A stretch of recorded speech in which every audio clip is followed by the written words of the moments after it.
আসসালামু আলাইকুম viewers, welcome back to my channel. আজকে আমি করে দেখাবো মিনি পুলি পিঠা। এজন্য প্রথমে চুলাতে একটা প্যান বসায় নিলাম, দিয়ে নিচ্ছি 1 কাপ নারকেল কোরানো। এরপর দিয়ে নিলাম একটা সাদা এলাচ, এক টুকরা দারচিনি, দিয়ে নিচ্ছি হাফ কাপ আখের গুড়। গুড় অথবা চিনি যে কোনো একটা দিয়ে করা যেতে পারে। দিয়ে নিলাম হাফ চামচ লবণ।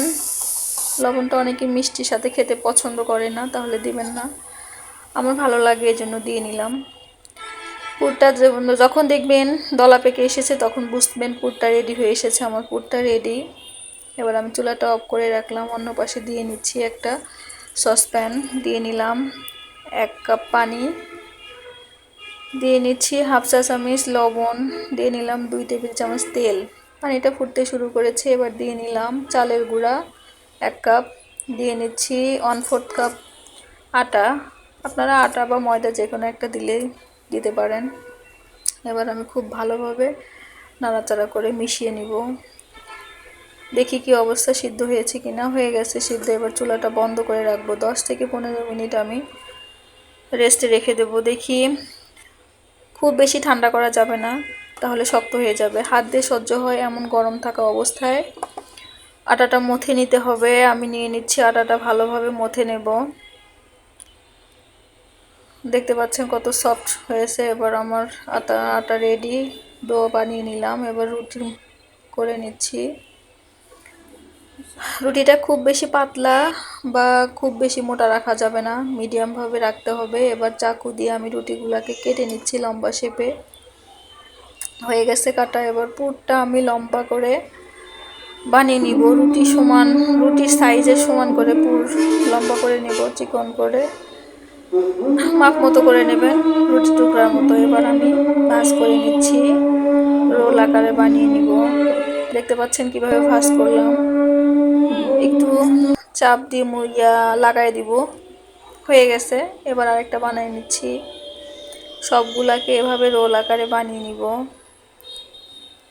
চাপ দিয়ে পুরের সাথে লাগিয়ে দিতে হবে যাতে খুলে না যায়। হয়ে গেছে, সবগুলো রোল আমার রেডি হয়ে গেছে। এবার চাকু দিয়ে আমি ছোট ছোট করে কেটে নেব। কেটে নিচ্ছি সবগুলা। আমার কাটা হয়ে গেছে। এবার আমি চুলাতে প্যান দিয়ে নিব। দিয়ে নিলাম একটা প্যান, দিয়ে নিচ্ছি তেল। আমি এটা তেলে ভেজে নেব, আবার ভাপেও করা যায়।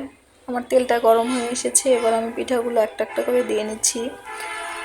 তেল ভালোভাবে ফুটতে শুরু করলে তারপর দিতে হবে পিঠা, না হলে লেগে যাবে, প্যানের সাথে পিঠাগুলো লেগে যাবে। আমার দিয়ে নিলাম পিঠাগুলোকে খুব বেশি সময় ধরে ভাজার দরকার নাই, কারণ পুরটা তো রেডি আছে আর আটাটাও সিদ্ধ করা।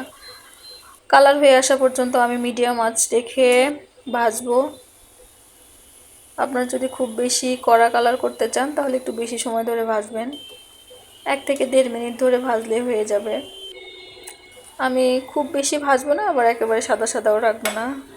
আমার হয়ে গেছে প্রায়। একটু লাল লাল হলে আমি তুলে নিব। হয়ে গেছে আমার পিঠাটা রেডি। দেখতে পাচ্ছেন সুন্দর লাগছে। আমি একটা সার্ভিং প্লেটে তুলে নিচ্ছি পিঠাগুলো। এভাবে এক এক করে আমি বাকি পিঠাগুলো দিয়ে ভেজে নেব। হয়ে গেছে আমার। দেখতে কিন্তু খুব সুন্দর লাগছে পিঠাগুলো।